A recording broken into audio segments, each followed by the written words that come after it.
People, so there's this saying that girls are made of sugar, spice, and everything nice, but I'm more salt, herbs, and mentally disturbed. I think they should update it. People usually assume when they first meet me and see this face that I'm Irish, Catholic, and straight when I'm actually Jewish, queer, and depressed. In comedy, that's just called being a triple threat. So, I mean, if anything, it's an advantage. I saw some faces of pity. I don't need it. It's okay. This is a good thing in my field of work. I noticed kind of a trend in Jewish holidays growing up. Most of them have the same theme, which is, hey, remember that time everyone tried to kill us and they mostly failed? Do? Okay, great. Let's eat.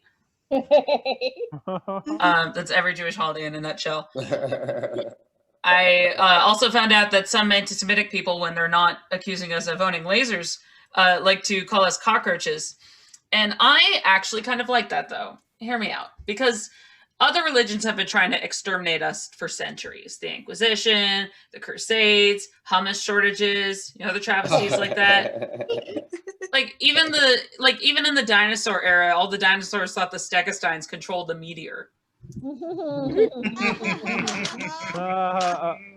matter what happens, just like cockroaches, we keep crawling back out of the woodwork, just like, ha ha, we're still here. We are the chosen people. Let's go convince everyone to get circumcised. And we scurry away.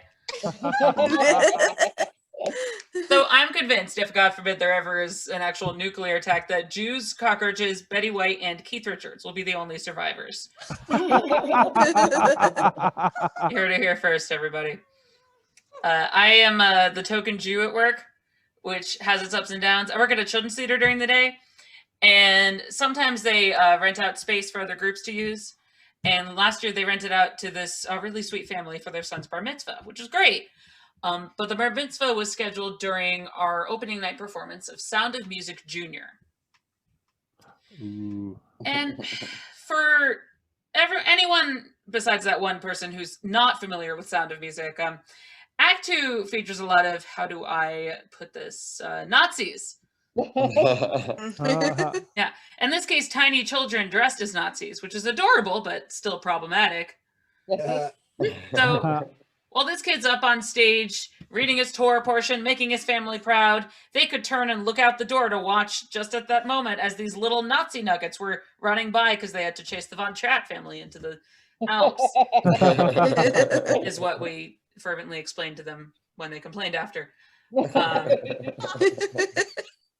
My boss knows that I do stand-up, and so do all my coworkers, so naturally I was asked to direct the Diary of Anne Frank last year.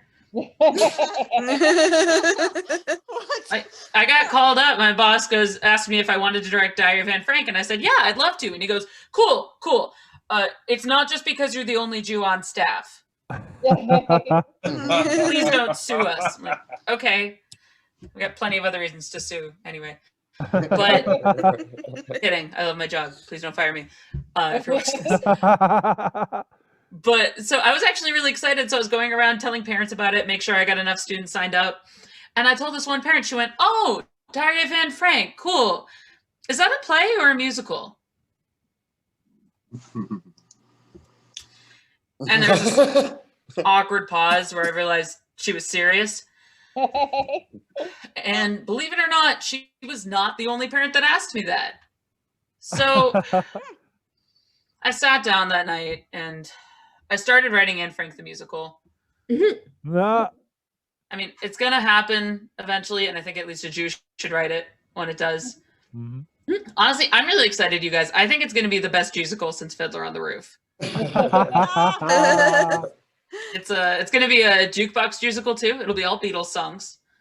Some of them I didn't even need to change, like Hey Jude, Help. I mean, you got to have that, obviously.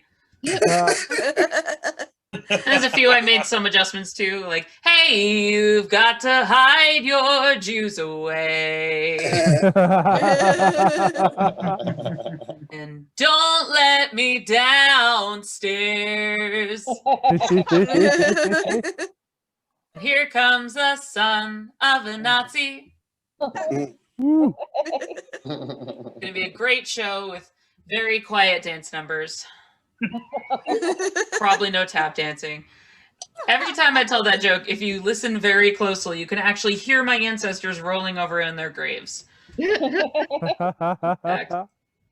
I tend to work with the younger kids when I'm not directing shows about the Holocaust, and it's really fun. I work with a lot of 5-year-olds who have no filter whatsoever. I was doing an art class with the kids one time. We're doing a craft together, and as I'm bending over to look at this one student's artwork, I hear a girl behind me go, "Hey, Miss Charlotte, look, the turkey is a hooker." So I turn around and I see that she has found this plastic cooked turkey prop from one of our Christmas shows sitting on the shelf, and she's just hanging her necklace on the turkey leg like it's a hook. And she goes, "See? It's a hooker."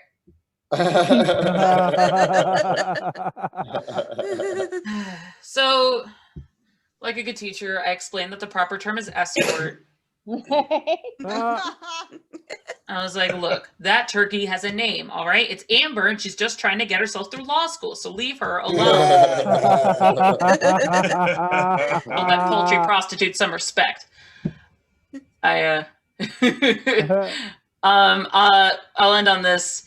I was teaching a class once, and one of my students comes up to me in the middle of it, pokes me in the stomach, and said, "Is that a baby?" And my first thought was, no, it's a 26-year-old with feelings. And I thought, this is a teachable moment. I need to talk to her about this. So took a deep breath, knelt down so I was on her level. And I said, "Listen, little booger eater. This actually was a baby, but you just poked a hole right through it. So not anymore." "Thanks. Why are you crying? Let's start class, everybody." I want to clarify for if some of you seem concerned. I did not say any of that out loud. That was a joke. I stayed calm, went into a bathroom stall, cried into my empty Doritos bag because I'm a professional. I will have you know. And stuff there. I am Charlotte Parker. Thank y'all so much. Super fun.